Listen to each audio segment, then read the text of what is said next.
What's going on, awesome people? Welcome to episode 17 of Countdown to Freedom in Iran. It's great to have you all here. It's Wednesday, April 26th. My name is Iman Mona, and looking forward to a great episode tonight.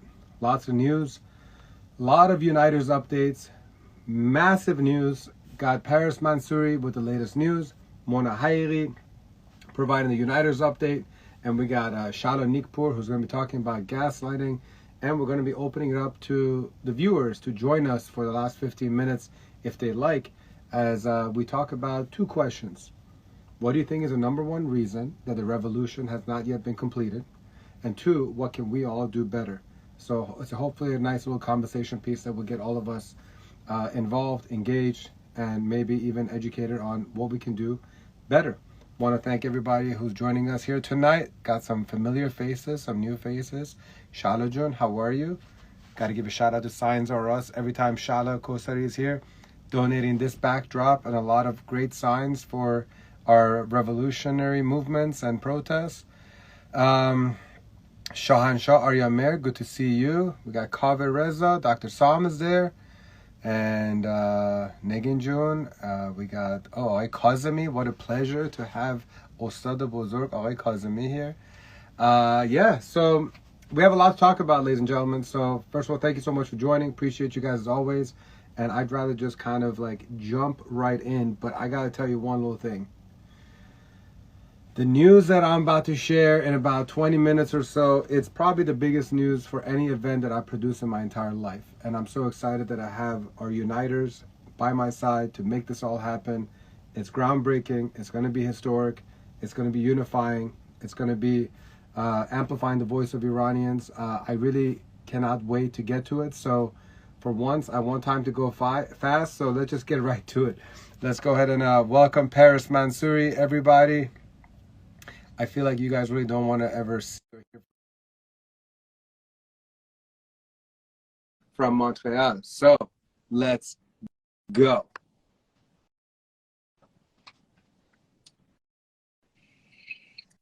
Hi, Parachute. How are you? I'm good. How are you? Nice to see you. Am I far enough? Is my head getting cut off again? No, it's actually, if anything, I'm the one that probably needs to bring this up a little bit. Also, I mean, there we go. Here we go. All right, cool. I think we're both good now. Hi, Dr. Sam. Hi, Mariam June, Negin June. I honestly, everyone who tunes in weekly, thank you so much. Whether you're a Uniter or not, we're so grateful that you take time out. Hopefully, you'll be entertained, educated, informed, and feeling united after each episode. For sure. Pretty much everybody that joins in regularly is like an honorary Uniter. So thank you all for being here. Hi, Mariam June. Good to see you. And I see some new places, new people. Emen Baluch, Rahai Haas, Real Davik. All right, great. New people. Welcome. I think I'm seeing my friend Samantha too. Samantha. Hi, Sam. Okay. All right. Well, Paris, let's get started. We're on day 221. Every time I see this number, by the way, I'm like, the number just is like mind-boggling that we're so far into this revolution, yet still so far away from the resolution, which we'll get to in a little bit. You had some notes that you wanted to kind of talk about, but in the last 24 hours, there's been some quote-unquote breaking news. These kind of things don't really happen in Iran. At least it's not publicized. There was an assassination. I know that some details are still kind of murky. What can you tell us about that? And then we'll jump into the other things that I know you wanted to talk about. So Abbas Ali Soleimani has been assassinated. He is a powerful cleric in the Islamic regime. And how powerful? Essentially, he was the representative for the supreme leader himself. So he was a big deal guy who walks into a bank. And according to the video footage that we're being shown, is that somebody in the bank had a gun and shot him. So look, that's the news. But the way, first of all, we have to understand that the Islamic regime is the only source of information in this. And they have footage of the shooting. And they also have the footage of him being brought out, fully covered. Like, it's a very controlled way of portraying it. And all of the foreign press is covering this as well, but they're covering it from the information that the Islamic regime is sharing.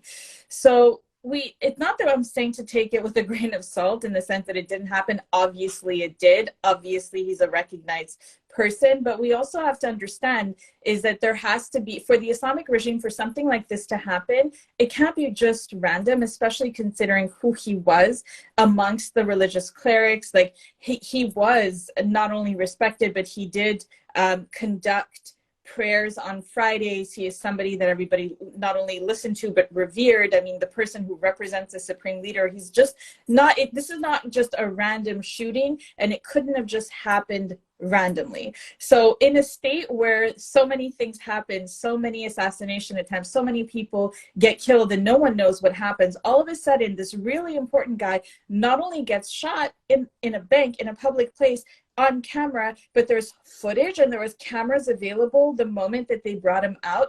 We really have to see what kind of message is being driven home. We also have to see, did this guy behind the scenes go against what the supreme leader was saying? So this was a setup. So please, like, I know that you wanted to discuss this. It's not that I'm on the fence to discuss it, but we don't have the full story of what really happened. And in a state like the Islamic regime where somebody dies and they're like, they will find anybody to, like Kian Pirfa-like situation, for example, where they have just randomly gotten some people, detained them and accused them of a crime. All of a sudden they've got the perfect crime with the video and trying to make it pass like, oh, here is an assassination attempt and it's an unstable state and even our highest clerics are getting attacked and, you know, maybe Israel is behind it. Like, who knows what they're building? So this isn't just a random story. There's a bigger story behind it that was trying to be portrayed. And it's just really crazy how Western media got all the information immediately available to them. So I'm going to digress, but it's an ongoing story. I do want to pause for a second, actually. And I want to talk to the viewers real quick. And I want you guys to know how much you should all appreciate Paris. Because, you know, ahead of each episode, you know, I obviously get to review the headlines that Paris wants to talk about. And if anybody's following what's happening in Iran, this was a big news since last night. So I noticed that it wasn't there. And I asked Paris, like, are we going to talk about this? And now you kind of got like an insider's knowledge of like what is going on in Paris's head when she sees this type of news. And she wants to make sure that she's doing all the digging, all the research that you got to do behind the scenes, so that she's not misinforming or just kind of jumping on the train that the Islamic Republic might want you to kind of jump on. You know, so thank you so much for kind of giving us a little background on how you're viewing this, and hopefully in the next week or two you'll have some updates on what is definitely big news, but still to be determined as far as like what's the agenda essentially. So let's go ahead and go with the first update, which was we're seeing strikes across Iran. Which sector is it affecting? So essentially started with the oil sector. And again, I'm looking to the notes on the side. I want to make sure that I'm getting all of the accurate information and, you know, mentioning it correctly. So they're asking for wage raises, but what's happening right now in Iran is that obviously, just like any other nation, they're trying to do their best by raising salaries, but the salary raise and is really never even in North America, it's not parallel with inflation, but in the Islamic Republic right now, the inflation is at over 50% and they want to raise it by 27%, but they haven't paid their workers since November. The workers are also saying that it's unsafe working conditions as well. And the other thing they're saying is that these petroleum companies are making deals with outside entities in euros or in American dollars, but for the Iranian worker, this does not translate. They're getting paid in rials, which is literally pennies on the dollar for what the company is making. So that is some of the protests that's going on nationally. As well, there are teachers on strike. So there's essentially strikes happening all over. But right now, it's really the oil workers. There's also Iran Wire, which is a news outlet, and I'm going to quote them. They're saying that the Council for Organizing Protests of Oil and Gas Contract Workers, they're saying 30 companies in oil and gas are being affected, as well as refineries, mines, and steel factories. They're now also being hit by strikes. The estimate is that 100,000 workers are currently on strike. And the article also refers to a source. It says the strikes caused massive losses to the owners of the affected projects, which are controlled mainly by the Islamic Revolutionary Guard Corp, and military institutions and government-related organizations. So this hits the pockets of the IRGC, but at the same time, we know that there are Middle Eastern entities, Middle Eastern countries like Qatar, for example, that have backdoor deals with the Islamic regime and that continue funding. Technically, these strikes should bring a nation to a standstill, but because there are other nations that are supporting the Islamic regime, it doesn't have the immediate effect that it should. The European Union, the United States, and the UK have imposed restrictive measures on members of the IRGC. Is this round of sanctions different from the others that we've seen so far? So they're targeting more individuals, Iman June. Just let's keep targeting these individuals, which are tens of thousands of people. So instead of listing the entire IRGC as a terrorist organization, they're just going to grow person by person, group by group. So we might be at it for decades to come if they're going to keep going it this way. So 8 individuals, and Ariantel, which is an Iranian mobile service provider. This is the cell phone provider that is accused of having helped the Islamic regime silencing dissent and protest. So other than that, the new listings include lawmakers, IRGC members, and the IRGC Cooperative Foundation, and that's the body responsible for managing the IRGC's investment. So it just begs the question, what is taking these countries like the EU and Canada and the US so long? Like, you know, the body responsible for managing the IRGC's investments. We know that the IRGC is part of criminal activity worldwide. Why is it taking you 7 months to list them? Like, when you think, I'm sure in 2 weeks I'm going to have new people added to the list. So it just begs the question, why why so long? Why it seems like everyone is, by everyone, I mean Western nations, are buying time to see how they could pretty much make deals with the Islamic regime. But I'm turning this into an editorial, so I'm going to stop. I mean, unfortunately, at this point of the revolution, most Iranians, they know the answer to it, you know, and it's sad. It's the fact that they don't want this regime out of here. So yeah, they're dragging their feet, they're kicking the can down the curb, and that's why we are where we are. So, which is why we have to continue amplifying the voices of the ones in Iran that are fighting, so that it, you know, that's our part here. So appreciate everyone's watching. You're part of this thing. Let's continue to amplify. Another week and more news about school poisoning. It's like a never-ending nightmare. Absolutely. Several schools in Sanandaj were under attack. So for those who are not aware, since November, there have been over 250 schools that have been, basically gas has been released in these schools.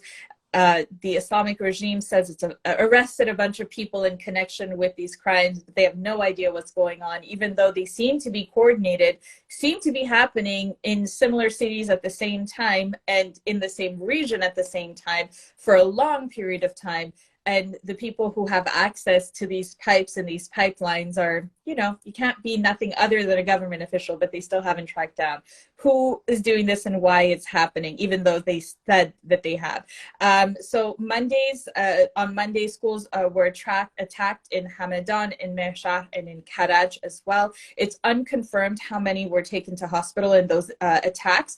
Iran International is saying that the Coordination Council of Iranian Teachers Association, they've also issued a statement stressing the necessity to form a grassroots organization to help these students out. They even talked about forming human chains around schools. Now, this is a really great idea, but I don't know what this association is thinking. The gas is being released inside schools, within pipelines. I don't know why they're thinking forming a human chain. Maybe that'll be a really great representation of what they're trying to do. Maybe we can duplicate it. But again, if you're hearing about human chains around schools in Iran, this is what it's rooted as. The official information, by the way, coming out of the school poisonings are coming from people who are brave enough to share these stories. You have to understand, the parents who are sharing these stories can be attacked, can be basically told, we will not take your child as a student anymore. So truly, when the stories are coming out and the film is being shared, it's individuals who are putting their lives on the line. If you do share, please blur their faces, but please don't let that hinder you sharing their stories. We absolutely must continue talking about this. And looks like the regime is once again helping Russia in its war against Ukraine. What's the news about that? Yeah. So the Wall Street Journal and the Jerusalem Post are both reporting that the Islamic regime has shipped over 300,000 artillery shells and a million rounds of ammunition to Russia across the Caspian Sea, and they've been doing this over the past 6 months.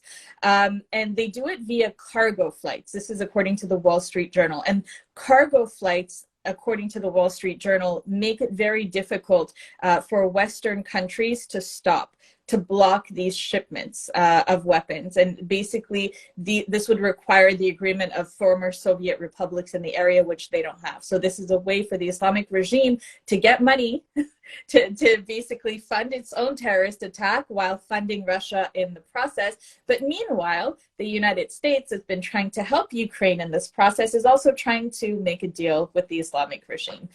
I can't help anyone make sense of this, unfortunately, but it is what it is. Apparently there's like a gruesome report from the Human Rights Watch that's confirming the worst.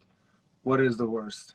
So I want to give a trigger warning for this next portion. As we know, individuals who are arrested by whether they're Basijis or IRGC or undercover police, they are subject to brutal treatment, but this goes further. So please, there's a warning. I'm going to talk about violence and abuse in this short segment. So according to Human Rights Watch, they have been able to confirm. And the reason it's important, we Iranians know that this has happened for 4 decades, but for Human Rights Watch to actually confirm this, as you know, a lot of Western countries want some kind of confirmation that the abuse is happening. Well, they've got it. Human Rights Watch is confirming that security forces torture, kill, and abuse children that are unlawfully arrested, some that are under 10 years old even.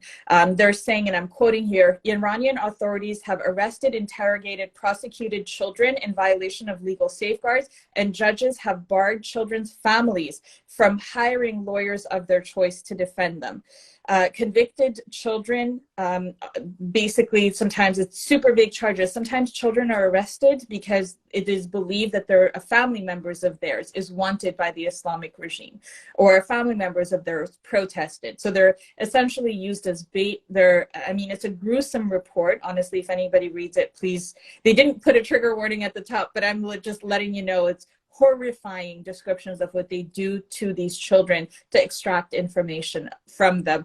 And sexual abuse is not limited to girls. So again, warning for that. But again, if you speak to anyone and they're telling you, well, there's no proof and this news is coming out of Iran and it's unsubstantiated, well, you can now tell them Human Rights Watch has confirmed, they have spoken with families and they do have proof that this abuse is happening to children, which is a violation, as we know, by international human rights standards.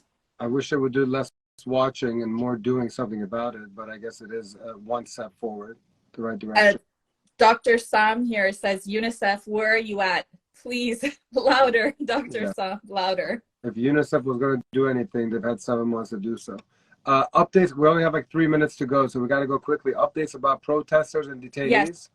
So Katayun Riahi and Panta Bahram, they are actresses or well-known actresses in Iran. The Islamic regime has opened files against them. So as we know, they have targeted well-known figures, previously arrested them and released them. Well, there's warnings for those individuals. And in case you missed it last week, Dr. Hamid Hassanur, he was an individual who was arrested after Hadith Najafi's funeral and accused of basically helping kill a Basij soldier. He was basically given the death penalty. It was overturned, and now he's been given 15 years, which is still absolutely ridiculous for somebody who did absolutely nothing and who's been wrongfully accused. And we mentioned them weekly. Jamshid Sharmad, he is definitely unfairly been put on trial and convicted. We don't know what his status is, but if you follow the hashtag Save Sharmad, you'll get updates via his daughter. So those were the main ones I want to highlight this week. But if you go to previous episodes of Countdown to Freedom for Iran, there's longer lists. We don't want to ignore anyone or forget anyone. The list is long. We do recognize, but the time is short, unfortunately, in this broadcast. Of course. Thank you. Real quick, what are the action items this week? Hashtags and what should we be following? The hashtag is hashtag IRGC terrorists, as you heard at the beginning of this news segment. The EU is still just going bit by bit. There are movements to help or to convince countries to name the IRGC as a terrorist organization, but until then, we really have to keep the numbers high on this hashtag, IRGC terrorists. And of course, too much Salehi, Saman Yassin, and Mahsa Amini and Iran Revolution. Final message to our listeners. Anything new? Nothing new. Just we're going to keep at it to remind everyone that our language is called Persian. It's not called Farsi. و وقتی که به فارسی حرف میزنیم میگیم زبان اون فارسیه، ولی هیچ وقت به فارسی نمیگیم ما انگلیش حرف میزنیم، میگیم ما انگلیسی حرف میزنیم، همونطوری که میگیم ما فارسی حرف میزنیم. And when we speak in English, we say we speak English, we speak Persian. That's the name of our language when we speak in English. Excellent. Thank you as always. We appreciate you. خسته نباشید. مرسی. شب امید آزادی. قربان. Bye. مرسی. All right. We're going to keep this train going, ladies and gentlemen. As always, if you appreciated all the knowledge that Paris dropped, show her some love in the group chat over here. I know we had one guest that was asking for Paris to share her take about the markup. Obviously, we didn't have time to discuss it here. Maybe she can answer you in the chat here. But also, if anybody ever wants certain topics or news headlines to be discussed, message Paris directly, message us. If you think it's something important you want to hear about, we're going to try our best to integrate it. Up next, ladies and gentlemen, it's our contributor, Shahla Nikpour, one of our awesome uniters. She's a licensed clinical social worker that holds active licenses in the states of Arizona, Florida, New Jersey, New York, and Virginia.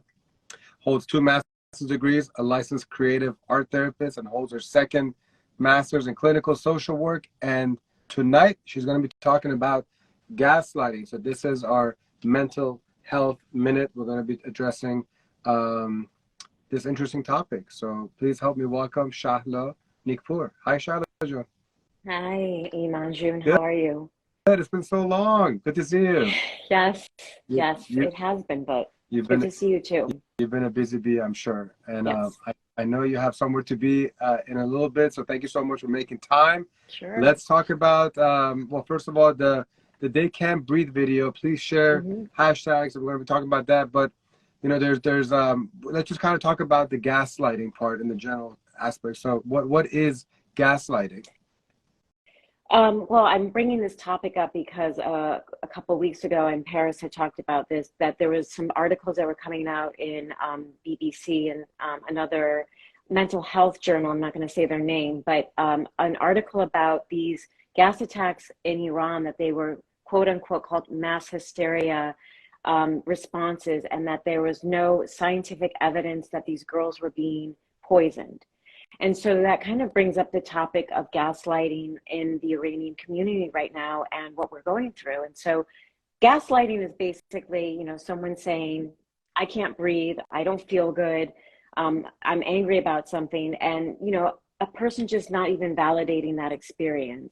But then it takes it a step further and basically makes the person feel like there's something wrong with you for having any type of response, whether it's a physical response, an emotional response, a cognitive response, which is a fancy word for your thoughts. And so that these articles that had come out was really, like on a collective level, mass gaslighting. They're basically saying that these girls were not being poisoned and that it was hysteria and that it was a somatic complaint of some sort. And in the Iranian mental health community, it was, it really shook us all. We were very activated by this. And this is an example of marginalized communities, again, being gaslit. The idea of, Middle Eastern people, Iranian people, they're very emotional. They're extreme with their emotions. This is not real. And, if they have extreme emotions, it's just too much. And that's gaslighting. The idea of anyone that comes to you and says, I think that I'm being poisoned or something's wrong, you have to validate that. When you validate someone's experience, you may not concede that it's necessarily, what you agree with. You may not think their emotions or responses are the healthiest, but validating someone's experience is meaning that you're human. And so these articles were just gross negligence, in the community. When you are publishing articles, you have to have empirical evidence. And some of these writers we're obviously writing outside of Iran. So, you know, we know now with more news that there is a specific chemical that they're using, which Dr. K has talked about, which causes cognitive, deficits, personality changes. And those things, again, are mental health symptoms. And so it's a really kind of toxic cycle that's happening with what the regime is doing in Iran, and then what the media is doing, you know, the Western media, of gaslighting the Iranian girls. So the Omid Project for Iran, we're creating an online campaign, hashtag They Can't Breathe. And we are also asking to hashtag UNICEF and the United Nations, which brings me to my next topic of kind of this benign neglect that is happening in, you know, for the people of Iran. The idea of UNICEF is a organization, and its ethical, moral principles are based on do no harm. Their ethical duty is to fight for social justice, to intervene on behalf of the safety and the wellness of all children in the world, all children. And that is not happening with UNICEF. And so there's this benign negligence. They're abdicating from any responsibility. And that is just as dangerous too as, you know, gaslighting and saying this is a somatic mass hysteria response. You know, Iranians are known to be dramatic. And it's just really upsetting. And this is still happening, and nobody's really doing anything in the community of UNICEF or United Nations. So, you know, benign neglect is happening, and we need to keep our laser focus on that, and, you know, raise our voices in a way that's saying this is not okay. So sorry, that was a lot. I'm going to take a glass of water. No, it's okay. It was a lot of information, and it's very upsetting. So this video has already been created, or the Omid Project for Iran is putting it together, and you're going to be sharing it soon. What's the update on that?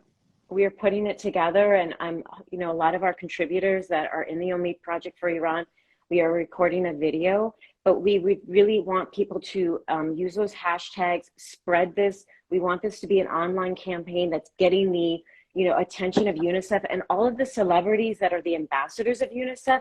Please hashtag them. Katy Perry, David Beckham. I'm going to miss a bunch of them, but, you know, those are some of them. You can go on and Google UNICEF ambassadors, because this is benign neglect again. You want to be an ambassador for, you know, UNICEF, great, but there's a tall responsibility that comes with it. You know, you have to be able to bring up hard conversations of why aren't we focused on this? So please, you know, we're going to be putting that out soon. And we would love everyone in the community that's Iranian and non-Iranian to spread that online campaign, hashtag They Can't Breathe, hashtag UNICEF, hashtag United Nations, and then the UNICEF ambassadors. But, you know, we have to continue to fight. Benign neglect is something that is almost a virus. And yes, we have a lot going on, but we need to continue to redirect the conversations of, wait a minute, this is still not being addressed. For those in the last minute that we have together, explain what the Omid Project for Iran is and how they can follow. Sure. So we're an online, on Instagram, we are a group of mental health providers, healers in the Iranian diaspora, in Iran, outside of Iran, all over the world. We are collectively coming together. We're trying to provide psychological first aid tools through our IG account. We're going to be moving into doing some online live meditations, just mindfulness, just little things that we can give gifts to the Iranian people inside. And this is, you know, one of the things that we did do with the Omid Project is when this article came out in this one journal, you know, we made a lot of noise, and that article was eventually taken down. So there is power in a collective voice. And so that is the Omid Project for Iran. We're trying to help one Iranian at a time with their mental health inside and outside of Iran. Yeah, I mean, you guys have done an amazing job. They can follow you at the Omid Project for Iran on Instagram. Please share with anyone that you may think that would benefit from this, you know, our social media account. For sure. And they can also just right now follow you on Phoenix Thriving Therapy. Yes. And as always, thank you so much, Shahla, for everything you do and for joining us this evening. And I can't wait to share the video. Thank you. And I just want to give you a shout out, Iman. I know that you have been the motor for all of this. And, you know, there's this sometimes feeling of we're not doing enough, or people are kind of dissipating. And I just wanted to give you recognition that you are constantly this engine that is trying to drive our voices, and you need some recognition tonight. And I appreciate all you do, and be on that easy. Okay. Thank you, Shahla. You guys give me the energy that keeps my little engine going. So it's all hambastigi, unity. You know. Thank you so much. I appreciate that. Have a wonderful evening. Enjoy your dinner or whatever you got going on today. You deserve breaks as well. So go enjoy a glass of wine on my behalf. Okay. Bye, guys. Take care. Take care. All right. Thank you so much. As always, please show some love to Shahla Jun for all the great work that she does, not just, you know, during her contributor moments, but around the clock. I mean, like, she really does an incredible amount of work for our community. And so she deserves lots of love, lots of support. Message her, drop her a heart, do whatever you got to do, you know? Okay, up next is another one of my favorite uniters. It is none other than Mona Haghighi. She's going to be giving us a uniters update. There's so much that's about to be announced, including my big announcement. Whew, I'm so excited. Hi, Mona Jun. Hi, how are you? Wonderful to see you as always. Mi favorita. Gotta break out with my Espanol over here. Hi, Shahla Jun. We miss you over here. She's in the comment section.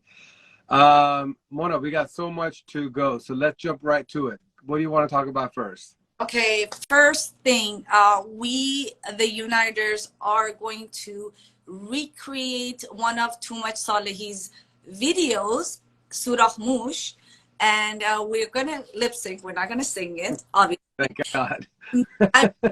I've been practicing, and I have so much respect for rappers.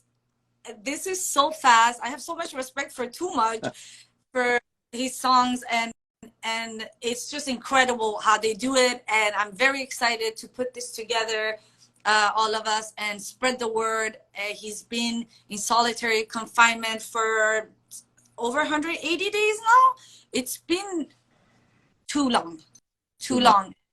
He's been tortured and obviously beaten, and he's not doing physically very well. But we've heard that his spirits are up, and we want to keep them up, and we want him to survive and get out of there so he can be part of the fight. Yeah.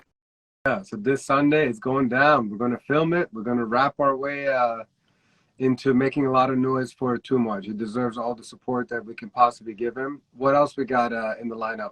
May 6th, very exciting. Chelsea Hart is coming to Miami. So if you haven't bought your tickets yet, please buy your tickets. She's doing a comedy show in Miami called Damet Garm in support of the Iranian people fighting in this revolution.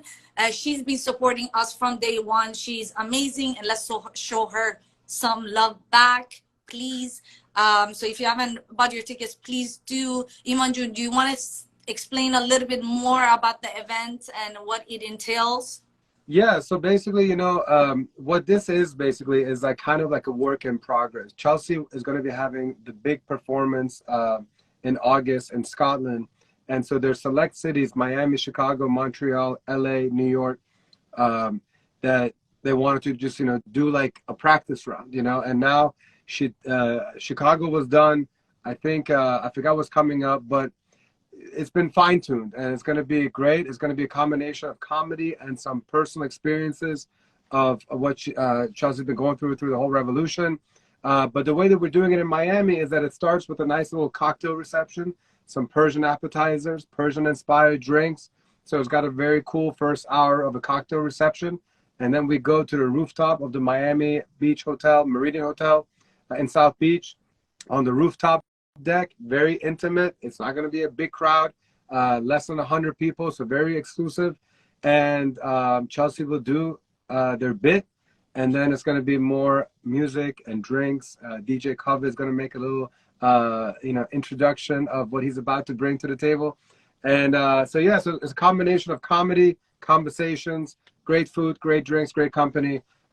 Tickets are limited. So click the link in my bio or the United Conquer bio and come out and support. And I keep on telling this to the South Florida community. There are certain individuals that they really, really deserve a lot of support. And Chelsea Hart is on top of that list. And we should already be sold out. I'll be very honest. You know, like these type of events, they take a lot of time, energy. Chelsea's flying down from New York to be here, and the least that we can get is to get this thing sold out ASAP. So let's not wait till last minute. Please help us be more prepared to know exactly how people are coming. If you're within like 2 hours of Miami, I expect you to be here. You're excused, Mona Jim, because you're going to be a 10-hour flight away. So you get a pass on this one, but we're going to miss you on Saturday for sure. Unfortunately, it's this. I'm flying out the same day, and I had booked it a long time before I knew, or I would have canceled everything because I love Chelsea and I would have loved to see them. So yes, so you enjoy, send pictures, and I would love to see how everything goes. We will. Fortunately, you, me, and Chelsea will have a little hangout the night before, so it's not all a loss. All right, so what else we got? We got something going on May 26th. Friday, May 26th. There's every month, every last Friday of the month, there's a critical mass, which is a bicycle ride in Miami. They have it in different cities, but in Miami, it's the last Friday of the month. It's like 14 to 18 miles. It's a very casual ride. Hundreds of people come and join from all over Miami, and it's really fun ride. And what we're going to do is some of the uniters are going to bring their flags and shirts and support Iran, obviously, in this ride. And in a way, we're supporting our sisters who are not legally allowed to ride bicycle in Iran. And so we're going to support them this way. So it's going to be really fun. If you're in South Florida on May 26th, join us. You don't have to sign up or anything. You just show up. We keep sharing the information. It's going to be, it starts at 7:15 at the Government Center in downtown Miami. So 7:15 p.m. So even if you're working, you can come after work. It's a really fun event. So that's what we're going to do. It's exciting. It's a time to share the big news. Yes. I wish there was like people that were drummers here that can just go ahead, please. All right. So, ladies and gentlemen, you have no idea how excited I am. I'm actually losing my voice like a 13-year-old boy right now. How do I even announce this? This is like a little bit emotional for me because I've produced hundreds of events, concerts, and I can't imagine any time where I've been looking forward to bringing Iranians together than I have for this particular event. With the help of amazing uniters that are helping, supporting, that are excited about it, I'm proud to let you all know that on Monday, July 3rd, we're going to be producing Countdown to Freedom in Iran, the festival. This festival is going to be happening in the Washington, D.C. area, specifically Tysons Corner, Virginia. Tysons Corner, if you're in the DMV area, which is D.C., Maryland, Virginia, you know that Tysons Corner is like the epicenter of the entire DMV area. The venue, it's Shipgarten. Shipgarten just opened up this past year.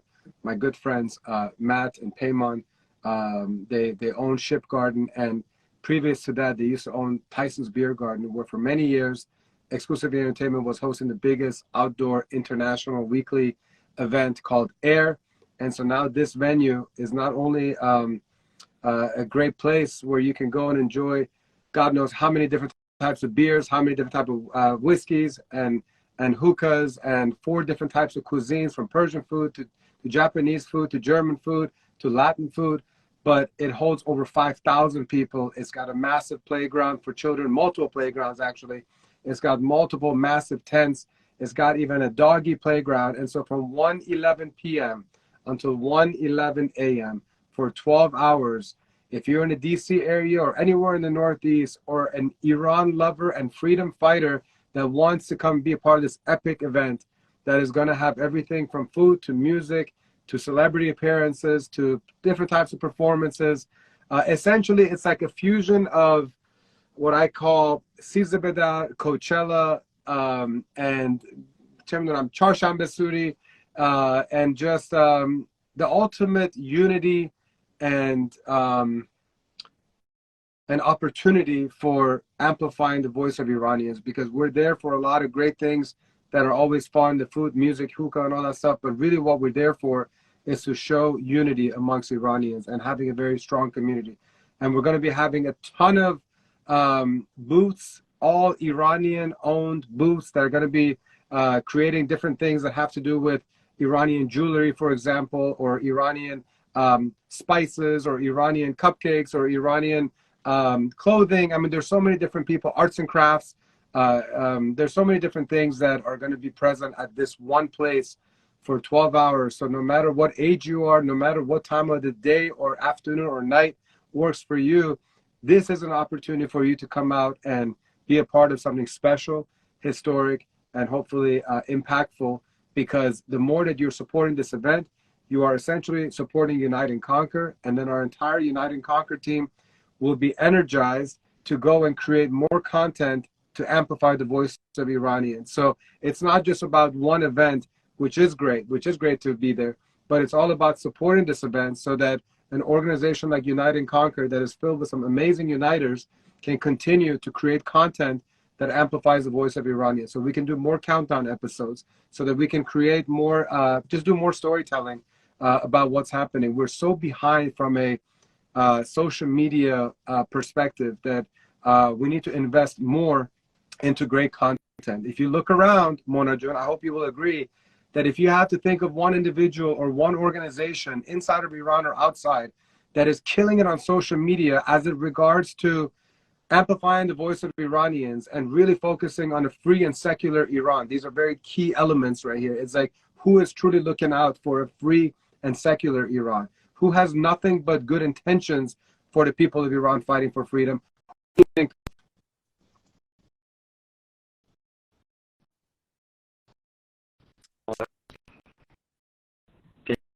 you hear me? You're breaking up a little, but I can't think of organization or person. No. So we believe, at Unite and Conquer, we believe that humbly we are that organization. You know, like, it's one of those things that if you don't see it, be it, become it. You know, build it and they will come. So that is truly the way that we're looking at this, is that we see a massive opportunity and we're going after it, and we're going to create our own path to freedom. And so we hope that you all are excited about this, and I hope that my audio didn't get cut off too much. I see that my laptop was cut off, but are you able to see me or hear me? Yeah, okay. Everybody else here can hear, see? Cut off for a second. Yeah. Okay. So yeah, so I mean, that's the exciting news. You know, in the next few days, we're going to be you know, launching the promotional campaign. We're definitely going to be looking for sponsors, which are essentially the vendors of this whole thing. We're going to be counting on anybody that wants to help in any shape or form. You can be an editor, you can be a content creator, you can, if you're in the DC area and you want to figure out how to be a volunteer, this is a great time to message. The Washington area has been my home for 30 years prior to me coming to Miami in 2020. My businesses are still operating in the DC area. I'm there all the time. But I really want to make sure that anybody in the DC area that wants to help this program, make this event be a success, please don't be shy to reach out, because we definitely need a lot of people to help out. So that's the big news. I'm so excited to have gotten that off my chest. It's very exciting. I'm very excited for this event as well, although I'm not also for this event. You're just the worst uniter ever. You're the worst. If you ever want to have Mona be a part of a special event of yours, you have to book her 2 years in advance, because this girl is just a jet setter and does not care about your event unless it's in her itinerary 2 years out. But in her defense, she was literally about to buy a ticket halfway through a trip to Sweden to be in DC for 24 hours. So I love her for at least trying to make it happen. But don't worry, Mona Jun, we're gonna have many more of these events. I have a good feeling about it. Iran and Iranians mean everything to me. So thank you. I'm there. You've definitely shown that. And Kavajun, I didn't even get a chance to let you know that you're not just going to be there to help out, my man. You're going to be DJing at Countdown to Freedom in Iran Festival. So just know that. And if there's anybody else here that has heard this and is like, oh shit, this is happening, I'm going to be in DC, please let us know. I hope that you're going to be able to make it, you know, wherever you are in the world. Plan your trip Monday, July 3rd. If you're not in DC, you're missing out on an epic event. I do want to ask is Monojun ready to come back on? Not Monojun, Paris. Okay, cool. Paris is coming on because at this point, ladies and gentlemen, last 15 minutes, usually we have a special guest, but the special guest is really all of you awesome viewers. We wanted to take a moment to, first of all, thank each and every one of you for joining us on a weekly basis. Like, you guys are the reason why we keep on doing this. It's like there's always these core group of people that show up every single time. So we appreciate you and want you to know that you're welcome to join us for a couple minutes to talk about two questions that we posed yesterday on our Unite and Conquer channel. One is, why do you think, what is the number one reason why this revolution is not yet complete? And what can us Iranians be doing better to help Iran become free? So if anybody wants to hop on, click the request to join and we'll bring you up. In the meantime, since Paris is back, I'm going to give her first dibs on answering that question. Why do you think that this revolution has not yet been completed? I honestly don't think revolutions have a timeline, and I did a bit of digging to see other revolutions and how long they've taken. The Pan-Armenian National Movement that freed Armenia from Soviet rule, that was from 1988 to 1991. It took 3 years. And it wasn't that long ago when you really think about it. If you look at, for example, the first Liberian Civil War, it was 1989 to 1997. The Iran-Iraq War, it took 8 years. So there is no real timeline. And especially when you have so many countries working in the favor of the Islamic regime and so much money is on the line, and how many years did it take them to overthrow our system back in 1979? It wasn't overnight. It was over many decades, and the last bit of it, well over 5 years, that they were preparing Khomeini over in France. The French and the British and the Americans were setting up Khomeini for over 3 years. The BBC Farsi, which is actually in Persian. By the way, it's called BBC Farsi because it's actually written in Persian. That's why it's called Farsi. It's because the Iranian people are reading it. Those were created specifically to help the propaganda. So it's not an overnight thing. So we have to organize ourselves in the process as well. The second reason is because, unfortunately, with the diaspora and so many of us outside not getting educated about our country, about our history, and the people inside Iran having their history erased from them, it's not easy to collect ourselves. It's not easy to know who to trust. And we've seen it in the past 6 months. We've trusted individuals, unwittingly, unknowingly, thinking, oh, these people are working in the favor of Iran. They're not.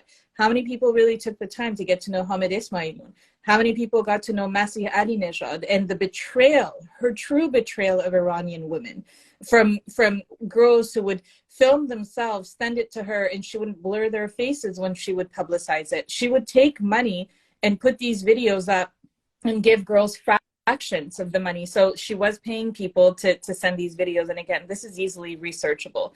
But Masih Alinejad has not been working in the favor of Iranians. And it's taken, a little bit of controversy here and there for people to look it up and be like, oh, wait a minute, maybe I don't know everything.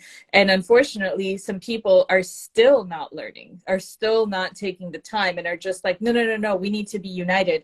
Understand that sometimes the people that you're united with are mujahideen, who don't have the best interest of Iranians, who do not want a free and secular Iran. So it's taken a while because we don't know who to trust. And then when we figure it out, there's even more infighting instead of being like, okay, it's clear the line we should take. It's apparently still not clear, Iman. So what can we do better? I guess you addressed a little bit more education, which means why it's so important for Unite and Conquer to create, basically be the voice that is lacking, the voice of just, education, history, and all that stuff. Anything else you want to add as far as what we could do better as Iranians? Well, I think I'm looking at MG Masvidal, who wrote Revolutions Take Many Years Sometimes. Keep supporting and doing what you're doing. Patience and persistence, and hopefully a sprinkle of world leaders that start denouncing this abusive government. Absolutely right.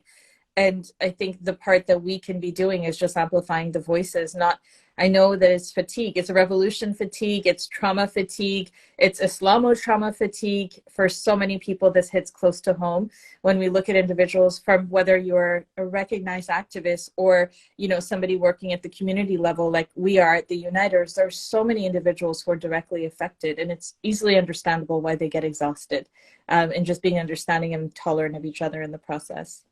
Before I have Mona to give her take on these same exact two questions, if we have any viewers here that would like to hop on live, would love to. We have 10 minutes to go. If anybody wants to come and answer for 2 minutes, would love to have some guests join the virtual chat. But in the meantime, Mona Jun, what do you think is the #1 reason why this revolution has not yet been realized? Well, exactly what Paris June said and Marie Masvidal said. I mean, revolutions take a long time. We can't be impatient and expect it to happen overnight. I know it's hard because we are Iranians and we want everything to happen right now, and it's hard because we see the suffering and we see the killing and the torture. So that is what makes it more difficult than anything. For me, at least, it's just how many more? How many more are going to be tortured? How many more are going to go to jail? How many more are going to be killed for this to end? And so that's where it's difficult, and that's where people become impatient. Also, same thing as Paris Jones said about unity and knowing who you unify with and doing the research. I mean, nobody's saying take my word for it or Paris' word for it. Go and research, do your research, because everything's out there. You'll see everything about whoever that you're supporting, and you'll see who's truly in the best interest of Iran and Iranians and who's in the best interest of themselves. And you'll realize as soon as you do a little bit of research, it doesn't even take that much. And, what we can do better is revolutions happen in waves. I mean, we have to realize that when the wave has gone down, let's not give up, especially us that are outside of Iran. Let's not say, oh, we don't see anything in Iran, so why should we do something? Because whether we see it or not, there's always something happening in Iran. Whether people are chanting outside their windows, whether they're doing smaller acts of defiance, whether the women are going outside without their hijab, whatever they're doing small things, and it matters. And they're risking their lives by doing these small things, which is really not small. It looks small to us, but it's really not.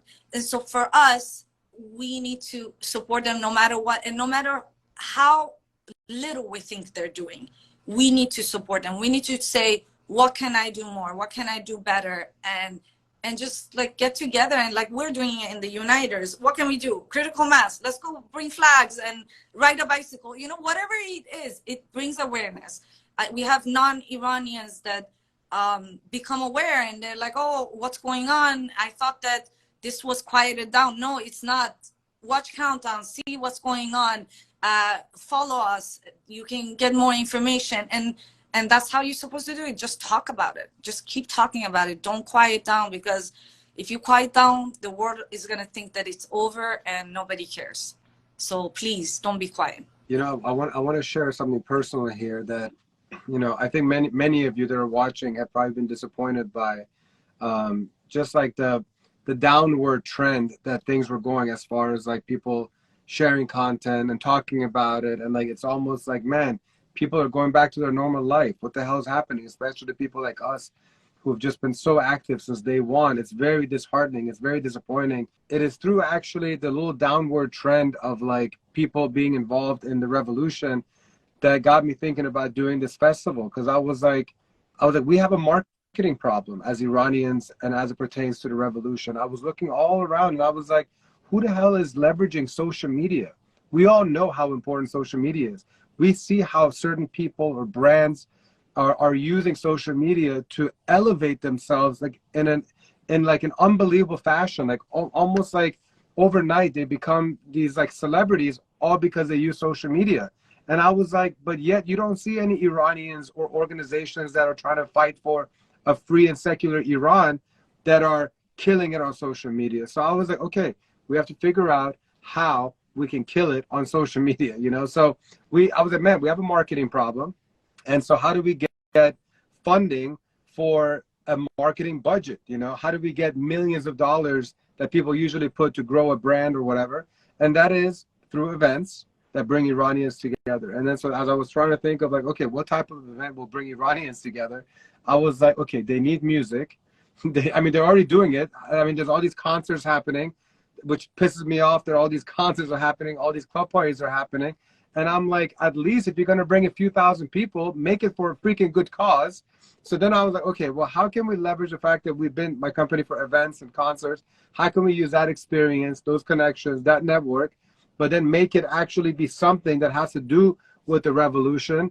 And I was like, okay, well, we're doing Countdown to Freedom in Iran, the live stream series. That's important. We brought people together. And so we fused together events, conversations, and then you add in their music and you bring in their vendors and you just basically make it exciting and enticing enough to want to go to this one place. And then you have the ingredients for what I hope will come to fruition on July 3rd.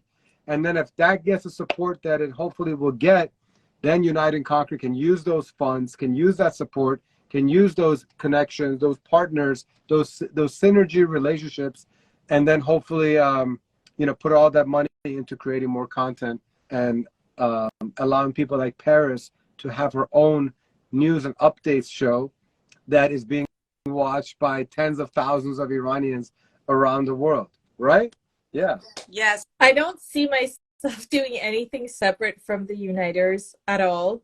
At all. This is, and I'm the least like likely to ever disband. Like I'm not Yoko. Like why is it disband? It could be under the Unite and Conquer umbrella. You deserve your own show. Yeah. No, you deserve your own show. it's always within a context of a conversation. And I absolutely believe that news must be like especially the way media is now. We are being spoken to. Media is so controlled, and I absolutely believe that media should be a conversation. We're sharing information, and every single newscaster should have the right to be questioned. Every network should have the right to be questioned. I saw something the other day. It's like, is it the truth or did you hear it on CNN? Like, it should be a conversation. And that's what I'm for. I mean, think about it. The legacy media has lost all credibility the last few years. And people now get their news from podcasts. Yeah. Because they no longer can believe the left or the right or whatever. And I want to give a shout out to my dear friend, Ava Bowers, who's an incredible, talented singer. And she was mentioning how, you know, there needs to be purpose behind the music, you know. And so we're trying to figure out how to make music and entertainment have a purpose. And Avajun, just like I was telling you over text an hour ago, mark your calendars July 3rd. You might want to be there. And if you come there, then you're, of course, going to have the stage and you're going to be able to share your powerful songs for the guests. And that's the whole thing. I want in those 12 hours to have performances, whether it's singing, dancing, instruments, to be focused on the revolution, to be focused on empowerment, to be focused on Zan Zindagi Azadi, to be focused on the trials and tribulations of our people, to bring awareness. So, so basically, Paris, you're going to have your own show on Unite and Conquer as soon as there's a little bit of budget. You know, my cheap ass can't do it on my own, but Iranians will come, they will support. I really feel it. I feel like this is a revolutionary moment for us Iranians. We need, there needs to be more, meaning like Unite and Conquer should be one of many, right? I mean, like, this is great. Just like how there's a lot of great podcasts that you can get information from or education or news now. I hope that we become one of many where Iranians can turn to, you know? But right now, that's how we can hopefully galvanize the community. Hopefully we can educate them with unbiased, truthful information about what's happening inside of Iran, which we really could not have been doing it without you, Paris. Like, you've been a catalyst of this entire the news and updates part of it. And, you know, we're very fortunate, lucky. We're smarter because of people like you. So, ladies and gentlemen, if you're watching and if you want to support the festival, if you want to continue to support Unite and Conquer, please message me, because I can think of 45 million ways where you can help July 3rd be a success. and then from that, how you can help Unite and Conquer continue to grow. So appreciate you all very much. Any closing words, ladies? I would just like to add Mad Mehan Abadi to every time you say Zan Zindagi Azadi, because Zan Zindagi Azadi does not exist without Mad Mehan Abadi, and it does not exist. This revolution does not exist without Iranian men standing side by side with Iranian women giving up their lives. There's a number, I'm going to have to dig it up, but it's something like over 60% of the individuals who have been arrested are men. So that's not to say that women are not giving up their lives, but to say this is a feminist revolution takes away from every single Iranian fighting for freedom and fighting for their life, whether they want to be seen as equal because they're a woman or because they, identify as, some kind of ethnic group that is not recognized as the majority under the Islamic regime. This is all about, it's about all of us. This is about all Iranians. This is not about women. This is about kids having rights and freedoms. This is about little girls not being forced into marriage. This is about little boys who if they're sexually abused at school, it shouldn't be seen as hush hush. And the person who, blows the cover gets sent to jail. It's about all of us. It's about our Baha'i brothers and sisters having the right to equality, equal access to education and healthcare, and just as equal citizens, as equal humans in a nation that they are a part of at their core. Like, that's what it's about. So to everyone who's saying this is the feminist revolution, please think over your language. Literally, this is not a feminist revolution. This is a revolution for all Iranians. Mona John, how can you top that? I can't. All right. Well, ladies and gentlemen, we do apologize for the technical difficulty that we had earlier. We're going to need to piece these together, and we'll upload it on YouTube by latest tomorrow. As always, thank you so much for joining us. Next Wednesday, we'll be back again. We're actually looking into trying different days and different times as well to capture different audiences. So don't be surprised if it's not next Wednesday, perhaps, or if we pop up different days. We're just trying to do whatever we can to be able to get more viewers so that we can hopefully serve all of you better in the days and weeks to come. But hopefully, if you're in South Florida, we'll see you May 6th or May 26th, or if you're in DC on July 3rd. And for a special message to the DC area people, I got to give one announcement on behalf of Exclusively Entertainment. If you all used to come to Sundays at Air back in 2017, 18, 19, Dancing Under the Stars at Tysons Corner, at the same venue that we're having the Countdown Festival, starting Sunday, May 28th, Exclusive Entertainment is going to be doing Air every single Sunday for the entire summer, starting 8 p.m. More information to come. Cannot wait to be reconnected to the DMV community. Miss you guys deeply, and hope to be dancing under the stars on Sunday nights in the DC area. Mona Jun, Paris Jun, thank you so much for today. Appreciate y'all very much. Give a shout out to Shiva Sabir for producing tonight's episode, and the rest of the producers for all their help. Negi Jun, kheli mamnoon to you too. شب همگی بخیر به امید آزادی. Good night, everybody. Much love. Don't forget to click the subscribe button on United Conquer YouTube channel. Good night. Love you. Bye.